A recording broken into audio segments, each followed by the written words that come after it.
इसके आंकड़े देख लेते हैं, उसके बाद हम समझेंगे कि आज भारतीय बाजारों में क्या करें, क्योंकि नई सीरीज की शुरुआत भी हो रही है, तो उस लिहाज से कौन से लेवल्स इंपॉर्टेंट होंगे ये भी हम समझेंगे। लेकिन पहले एफआईज और डीआईएस के आंकड़ों पर नजर डालें तो कैश मार्केट में कल भी बिकवाली हुई है एफआईज की तरफ से लगभग 3050 करोड़ की, लेकिन उसके सामने घरेलू निवेशकों ने खरीदारी की 3433 करोड़ की। इंडेक्स फ्यूचर में 7925 करोड़ की बिकवाली का आंकड़ा है और इंडेक्स ऑप्शन में 9853 करोड़ की बिकवाली का आंकड़ा है।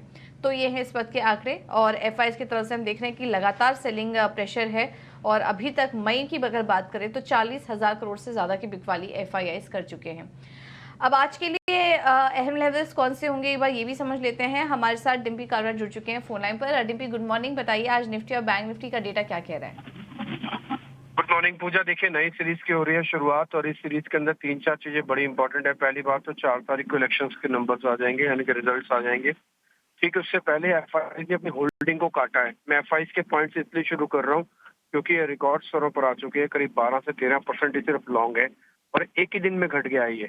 और एक कल में अगर आप अभी इंडेक्स के सभी आंकड़े पढ़ रहे थे तो उसमें आपने देखा होगा सिर्फ डीआई की कैश में बाइंग है, अदरवाइज सभी सेगमेंट में सेलिंग है। तो कल एफआई ने माल बेचा, या तो उनके पास दो चीजें हैं, या तो इंडियन मार्केट में नए तरीके से चर्न करके पैसा डालेंगे पोस्ट इलेक्शंस कि भाई कौन सी गवर्नमेंट आती है, उनकी पॉलिसीज क्या है, पहला पॉइंट। दूसरा पॉइंट, या तो उनको एक थोड़ा बहुत भनक लग गई है कि हाँ भाई जैसा हम सब सोच रहे हैं वैसा नहीं आ रहे हैं, इसलिए उन्होंने अपना माल काट दिया। इन दोनों ही कंडीशन में मार्केट एक बड़े मूव के लिए तैयार हो रहा है।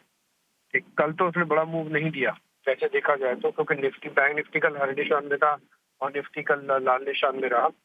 लेकिन एक बड़े मूव के लिए मार्केट तैयार हो रहा है। एक और चीज मैं आपको बताता हूँ, इंडिया विक्स अब बढ़ना बंद हो गया। कल अगर आप इंडिया विक्स को चेक करोगे तो 2418 पे ही बंद हुआ है। इसका मतलब इंडिया विक्स में भी कोई चेंज नहीं हुआ है। एफआई की होल्डिंग रिकॉर्ड लेवल्स पे आ चुकी है, 12 पे आ चुकी है। तो कहने का मेरा बात ये है कि कुल मिला के सारी चीजें ऐसी जगह पर आके खड़ी हो गई जहाँ पे एक बड़ा मूव मार्केट के अंदर आ सकता है। अब प्रोबेबिलिटी क्या है ये भी मैं बताता हूँ। प्रोबेबिलिटी थोड़ा ऊपर जाने के चांसेस थोड़े ज्यादा है।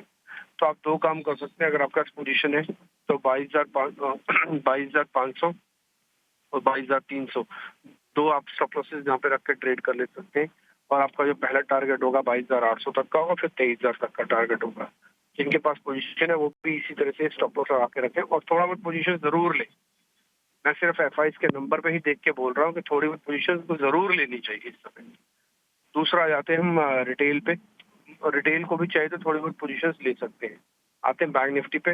बैंक निफ्टी के अंदर भी अगर आप पोजिशनली देखेंगे तो इसके अंदर रोल ओवर का नंबर ठीक आया था, करीब 679% का रोल ओवर था।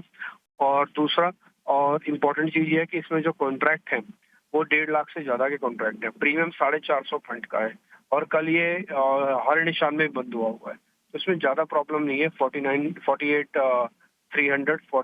500 की रेंज का एक स्टॉप लॉस रखें आप।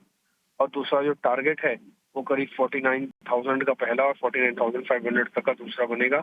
निफ्टी में इतना, बैंक निफ्टी में इतना दम है कि 50,000 भी लगा सकता है इस बार। 9 के ऑल टाइम हाई को भी ब्रेक करेगा और आगे भी चल सकता है, बशर्ते ये ट्रिगर है। तो आज आपको पता ही है कि आप ऑलरेडी एक्सपायरी का ट्रिगर निकाल चुके हैं और सिर्फ एग्जिट पोल का ट्रिगर है। और जो मार्केट में खबरें चल रही है एग्जिट पोल के अकॉर्डिंग वो 350 प्लस की चल रही है, बीजेपी एंड एनडीए की। तो अगर मार्केट में ऐसा ही कुछ आता है तो हो सकता है बाजार के अंदर एक अच्छा मूवमेंट मार्केट के अंदर वापस आता हुआ दिखे।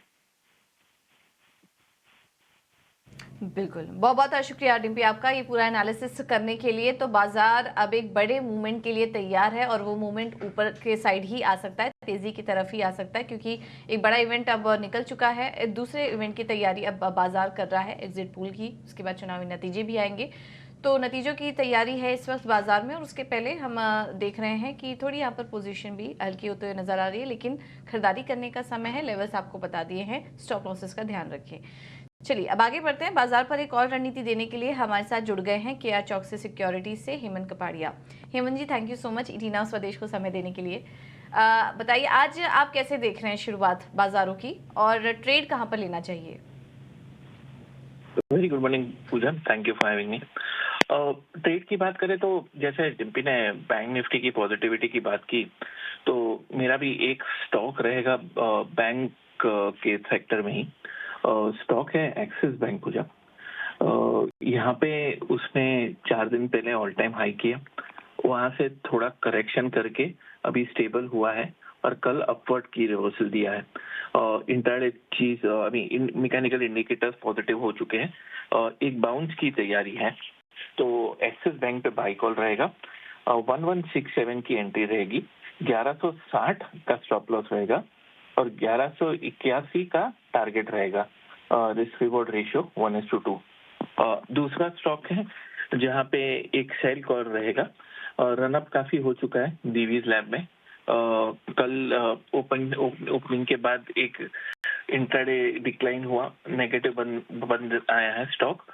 अगर आप इंट्राडे चार्ट देखेंगे तो सब मैकेनिकल इंडिकेटर्स ने क्रॉसओवर सेल दे दिया है, मतलब एक हल्का सा करेक्शन एक्सपेक्टेड है क्योंकि ये स्टॉक ऑलमोस्ट 600 पॉइंट चल चुका है। तो एक शॉर्ट टर्म सेल कॉल रहेगा, इंट्राडे भी हो सकता है। दिवीज लैब 4413 का सेल रहेगा, 4428 का स्टॉप लॉस रहेगा और 4383 का टारगेट रहेगा पूजा।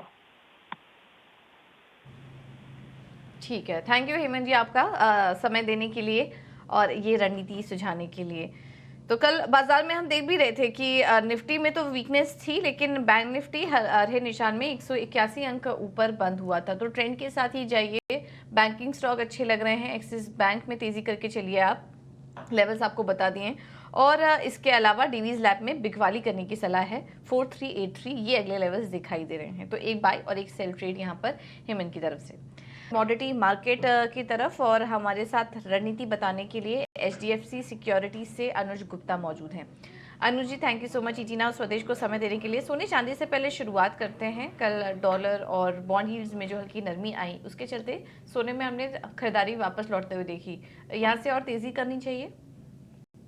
गुड मॉर्निंग पूजा जी। देखिए, गोल्ड सिल्वर में हमने कल एक रेंज बाउंड मोमेंटम देखा है। हालांकि लॉन्ग टर्म ट्रेंड पॉजिटिव है, बट मुझे लगता है कि मार्केट थोड़ा रेजिस्टेंस यहाँ पे फेस कर रहा है। तो शॉर्ट टर्म के लिए इंट्राडे पर्सपेक्टिव से बिकवाली का ट्रेड बना सकते हैं। करीबन 94,600 में बिकवाली करें, 95,080 का स्टॉप लॉस लगाएं। टारगेट नीचे करीबन 93,700 तक देखने को मिल सकता है। तो जो भी बाउंस बैक आता है वहाँ पर सिल्वर में बिकवाली का ट्रेड इंट्राडे के लिए बना सकते हैं। ठीक है, तो सिल्वर में बिकवाली का ट्रेड लेके चलिए। जो भी राइज आ रहा है बेच के चलिए सिल्वर में, ये सलाह के लिए। और क्रूड में क्या करें? क्रूड में भी काफ़ी ज़्यादा गिरावट हमने देखने को मिली कल। क्या यहाँ से आप और करेक्शन देख रहे हैं कच्चे तेल में? देखिए, कल एक गिरावट हमने देखी और हमें लगता है कि कहीं ना कहीं थोड़ा सेंटीमेंट अभी नेगेटिव और $80 के ऊपर नहीं जा पा रहा है।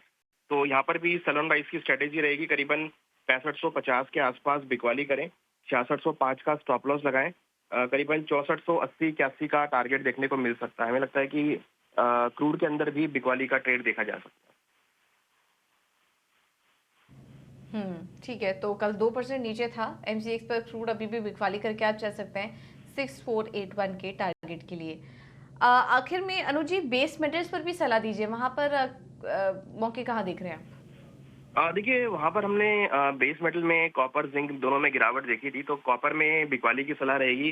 882 में बिकवाली करें, 887 का स्टॉप लॉस लगाएं। टारगेट 875 872 तक देखने को मिल सकता है। हमें लगता है इंट्राडे के लिए आज बेस मेटल में बिकवाली के साथ ट्रेड देखा जा सकता है।